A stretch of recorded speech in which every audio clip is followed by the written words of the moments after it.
5 individual ang naaresto sa isinagawang operasyon laban sa iligal na aktibidad ng LPG matapos matuklasan ang umano'y hindi otorisadong distribusyon ng mga binago at peking LPG cylinder sa Mariveles, Bataan, kamakailan. Isinagawa ang operasyon sa tulong ng pinagsanib na puwersa ng Regional Special Operation Group, Regional Intelligence Division 3 o RSOG RID3, Criminal Investigation and Detection Group o CIDG, Bataan Provincial Field Unit o PFU at Mariveles Municipal Police Station. Ito ay bunsod ng reklamo mula sa isang brand protector hinggil sa pagbebenta ng umano'y peking LPG products sa isang gas sales center sa barangay Alasasin. Nagsagawa ang mga operatiba ng buy-bust operation kung saan matagumpay na nakabili ang poster buyer ng isang LPG cylinder na kalaunay na patunayang binago at may peking selyo. Dahil dito, agad na inaresto ang mga suspect at siniyasat ang lugar. Sa isinagawang inspeksyon, nadiskubre ng mga otoridad ang nagpapatuloy na proseso ng muling pagpuno at pagbabago ng mga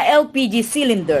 Balita mula sa Bataan, Central Luzon. Aileen Cuevas Sanchez para sa Kampiyon na Himpilan, kampiyon sa balita, serbisyo publiko at kasiyahan sa buong Pilipinas. K5 News FM. Para protektado sa hidana, trangkaso o gubo, mag D3 Bio. Sa D3 Bio, dali kamayo!